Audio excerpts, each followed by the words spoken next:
Hey, I'd like to welcome you to another episode of the Mission Matters Innovation Podcast, your source for all things innovation. My name is Adam Torres. You can follow me on Instagram at AskAdamTorres. Keep up with my book releases, book tour schedule, signings, all that other good stuff. Always love to connect with you there. And as always, if you'd like to apply to become a co-author of one of my upcoming books, just head on over to the website, missionmatters.com, and click on Become an Author to apply. All right, today I have Guy Gadney on the line, and he's co-founder and CEO over at Charisma.ai. Guy, welcome to the show. Thank you, Adam. Really good to be here. All right, so excited to get into today's topic. I'll tell you, when you proposed it, I was like, that is an interesting angle. I've talked to a lot of AI guys, a lot of different people listen to this podcast, and I haven't had anybody quite take this one. So ensuring AI has a moral framework. I'm excited to get into that with you and what that means. But before we do, tell us a little bit more about what you're doing over at Charisma.ai, please. Thank you. So Charisma.ai is a middleware platform. It's a technology really applying artificial intelligence and all things AI to the creative industries and movies, TV, publishing, all of that good stuff. And I guess our view is that by applying AI to these new worlds, we are able to create a new form of story. And the reason we do that is because, as you know, audiences are getting closer and closer to the core story.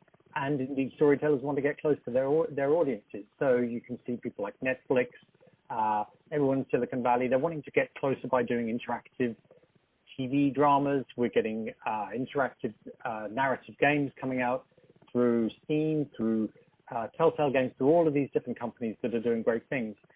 Our difference, I guess, is that we're using AI to accelerate the whole process. And that gives us the ability to place you as a member of the audience, as a player, inside the story. So you're not just sort of controlling it by pressing buttons on the screen or whatever it may be, but you're talking to the characters and they're talking back to you, and you can make them angry, you can make them sad. And if you change their moods, then that's going to change the story and that's going to change the outcome. And all of that, we've only really been able to do it in the way that we're doing it in the last few years through developments in AI, through developments in natural language processing and so forth. So we tend to work with movie studios, with networks, with book publishers again, and we do a huge amount of sort of groundswell work, educating writers, educating students into new forms of storytelling that are going to be the future, and are going to guarantee them sort of new jobs in this new form of storytelling. Man, this is so exciting. I love it, and I love what you're doing. And when you say getting closer to the story and kind of that immersive environment that's really taking place, it just excites me. And I can see myself, and even being in the media as long as I've been, I mean, I'm a baby, only 4 years full-time in the media. But that being said, it seems like things are moving so fast. It just blows my mind.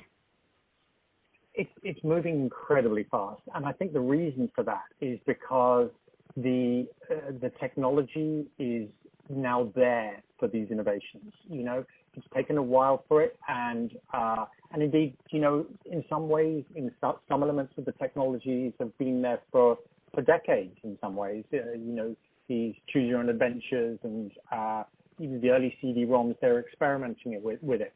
But to do it at scale and to have the creative input and the creative know-how how to use them, it's a bit like, you know, we've opened up a whole series of new paintbrushes for people, and the technology of these new paintbrushes, and we're just now getting to learn how to use them. And the audiences are loving them because they're seeing, you know, their franchises, whether it's Star Wars or Harry Potter or a new book or a new series that's just come on online.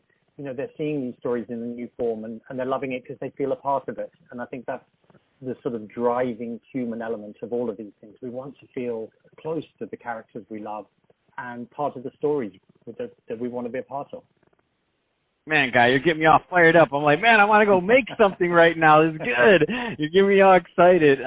Let's switch it up, though. I do want to get into today's topic a little bit further. So now, I mean, within the context of we know this is going to continue to move further faster as it continues to do. I mean, technology is there, as you just mentioned, and now it's becoming more and more scalable. I mean, let's get into it. So ensuring that AI now has a moral framework. Where do you want to start with that one? Well, I think I noticed this in my own career a lot. You know, over the last 15, 20 years, however long, when we were building websites or we were building mobile apps or we were building games, there was never really that a conversation about the morals of it, of how you're building your mobile app, right? They'll never ask about the philosophy of or the ethics of it. But with AI, there's something different in here that does prompt that question. And indeed, it comes up in all the pitches I do the whole time. You know, what's your ethical sort of workflow? What are your views on ethics and AI? And, you know, a lot of the AI academics that I talk to when we're doing a lot of our research and development, they've got an element of philosophy. They're studying philosophy again, which I think is fantastic. And the reason for it, I think, is a lot to do with the scale of it, the importance of it. You've got commentators from, you know, from Elon Musk through Bill Gates, through all of the top tech folks having an opinion on ethics and AI. And, you know, these doomsday scenarios that come out around AI, yeah, a lot of it's Hollywood driven, but there's a small element of worry that I guess we all have about whether or not this new technology, which learns from itself in some ways, could then become, you know, in a way sentient, and then we lead into those doomsday scenarios of AI taking over the world and so forth. So I think there's an element of nervousness and fear in quite a human way that's coming into it. I suppose what my interest is therefore who guides that moral framework. I love that philosophy's put in the place, but I do see that a lot of technology and AI that is being, I suppose, targeted at the creative industries is being developed with a very strong technical background and does not have the elements of human creativity, of storytelling that we need to make it appropriate for its audience. So there's a lot of visual effects software, for example, that's put in there, and it's very mechanical, and that's great, and it optimizes pipelines and does all that good stuff. But ultimately, if what it's creating is going to be seen on screen and seen on screen by people who are watching entertainment, there's got to be that other layer, which is more human, more emotional, because ultimately that's what we respond to when we go to the movies and watch a movie, or we're sitting down and watching a new series. So I think we've got to have a higher level of influence from the creative industries. I'd love to see the creative industries and the tech industries working a lot more closely together, and almost sort of yin-yang symbiotic relationship that goes on there. And indeed, sometimes I do think that it's these new developments and innovations can and should be led by the creative industry, by publishers and so forth. And I've written about this on a number of occasions, because of their ability to narrow down what it is to be human, what is a good story, and how those stories sort of draw us in. And that is a piece that I think is going to be very difficult to do if this problem is approached solely from a technical perspective.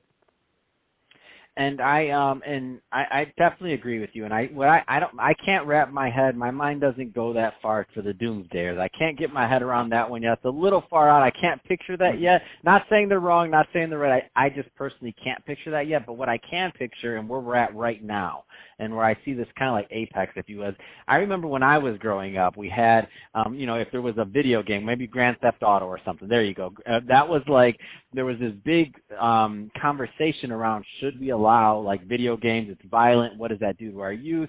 And so now this seems like a continuation of the conversation, but in my opinion, because the environments are so immersive now, because now you're really in, you're in it. I mean, it's hard to talk about it being reality versus not. And as technology goes further, I think the way like we perceive and the way that we digest this content is going to become even more intense than it already is.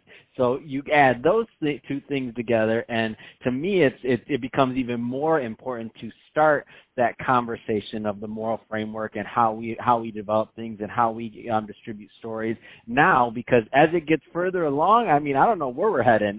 It could be really good, but then again, there could be, if we're not taking these things into account now, there could also be some backlash or some negative consequence to that.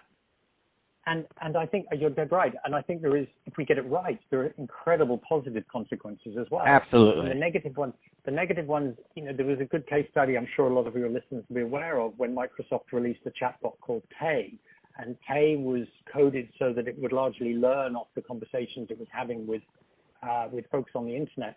And very quickly, over a period of hours, it turned from being this fairly neutral character. And remembering that, that what we're doing here is also constructing bits of technology that are made to look or feel human, right? So it is important. We're not just creating technology for technology's sake. We're creating experiences that are made to look human in a slightly sort of, Westworld type way. So when Tay went out of control like that and had to be shut down, there was a real sense, I think, that there needs to be some form of framework around it that makes sense and doesn't overregulate in any way, but just gives people a guide to what should be there. And as I said, my view quite strongly is that, there are these sorts of frameworks have been put in place for many years by book publishers who, of course, will choose what to publish and what not to publish, by TV networks who will choose what to put on and what not to put on, and have that guardianship around how these sorts of projects develop. And ultimately, as I said, I think I see it in a really positive light. I think you're going to get far faster development, much faster innovation, and much better products if you have that creative input into the tech framework very early on and are starting to think about it. So we spend a lot of time thinking about that. We put it into Charisma. We research to make sure, for example, that our data sets are well curated and can't go off, skew off into strange areas. And we consider it. And I think ultimately that's always going to be the first step. The first step is not to solve the whole thing in one chunk. It's to start by considering these topics, think about them, and thereby we find a better way through. Man, that's awesome. So, Guy, if somebody's listening to this and they want to learn more about Charisma.ai, what's the best way for them to reach out and to connect with you and your team? Well, the clue's in the name. That's our URL. So the website is at Charisma.ai. We recently launched our app as well, which is a series of interactive graphic novels, which we have built with the platform and we published ourselves because we want to showcase what we think are the best executions of this stuff. And I'm readily accessible on that. And I think the site also has links to our blogs and the various thought pieces we put out there, because we feel it's important to get the message out there. So Charisma.ai is the place to start. Fantastic. Well, Guy, really appreciate you coming on the show today and sharing more about all the great things you're doing over at Charisma.ai, and also facilitating and keeping that discussion going, which is an important one, talking about AI and the moral framework around its development. So all great stuff there. And to the audience, as always, thank you for tuning in. Hope you got a lot of value out of this. If you did, don't forget to subscribe to the podcast, leave a review on the Apple iTunes Store. And if you're watching this on our YouTube channel, Mission Matters Innovation, definitely give us a subscribe there, but also leave us some comments in the video. Love to know what kind of projects and things that you're working on. And Guy, thanks again for coming on the show. It's been fun. Pleasure. Thank you so much.